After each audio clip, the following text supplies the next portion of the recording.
All right.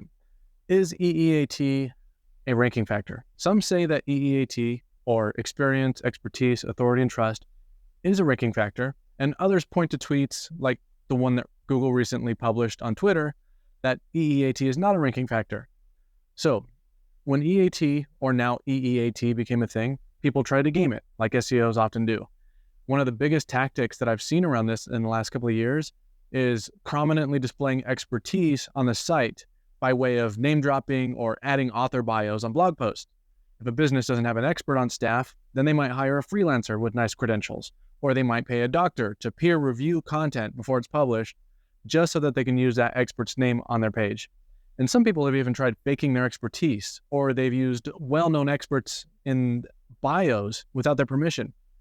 And in a lot of these cases, the end result is that it doesn't help rankings at all. I hear people saying, I added an expert to my site, nothing happened. EEAT isn't a ranking factor. Okay, maybe EEAT as a whole isn't a ranking factor, but that doesn't mean that parts of it are not ranking factors, or that EEAT can't influence ranking factors. I believe Google is telling the truth that EEAT is not a ranking factor, but I also think that they're not being fully transparent in what they're saying. There are a lot of things that they're not saying. Google says to use EEAT as a guide when creating content so that your content helps your users. Don't use it to influence your rankings. I believe that if you keep the EEAT guidelines in mind while improving your site, you'll end up doing things that can assist SEO efforts. I'll put a link in the description to where you can learn more about Google's search radar guidelines. Marie Haynes also has a very in-depth page about EEAT if you want to dig into her thoughts on the guidelines. And she also keeps that updated, so it's always a good resource to refer back to. So let's talk about information gain and EEAT. So the late, great Bill Slawski introduced the SEO community to the concept of information gain, which is a patent filed by Google. Information gain starts with the idea that there are a lot of pages on the internet that all have the same content. You could read 10 articles on the same topic on 10 different websites and not learn anything new beyond that first article that you read.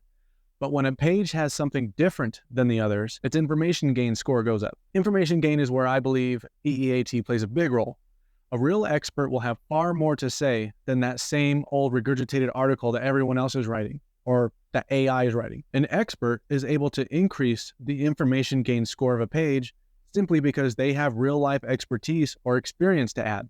Another benefit of creating content with EEAT and information gain in mind is that it's just naturally going to be better.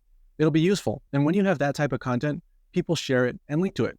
Those links are going to benefit your SEO. All right, now let's talk about how EEAT played a role in the algorithm updates that happened last year. Cyrus Shepard just recently published a study that he did on sites that either lost or gained significant traffic during those big algorithm updates that happened in the last half of last year, starting with the core update in August and the helpful content update in September, and all the other little ones in between.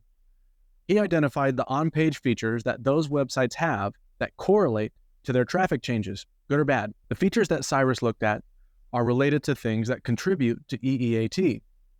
In Cyrus's study, features with strong correlations to traffic gain on the winning sites were first-person pronouns like I, we, me, us, things like that, first-hand experience, having contact information, and other signals of trust.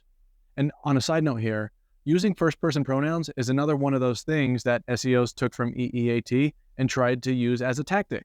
But people are just lazily plugging it into the content without thinking about why first-person pronouns would matter.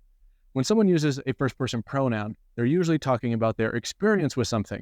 And that's where you start creating unique content and information gain. Okay, now features with a strong correlation to a loss of traffic are things like fixed ads, either video or image ads, a high number of ads, using stock images, having missing or obscure contact information, and browser notifications. And you can connect these things to various ranking factors like slow page performance, a bad user experience, and a lack of unique content.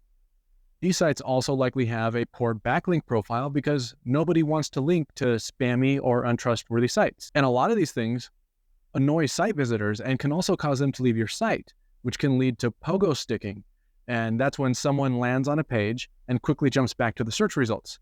And that's also believed to be a small ranking factor. All right, so while EEAT as a whole isn't a ranking factor, By using EEAT as a guide when improving your site, you can hit on a lot of those things that do impact rankings. You can also increase the information gain score of your content.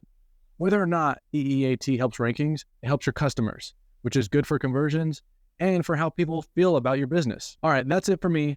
Thanks for watching. I'll catch you in the next video.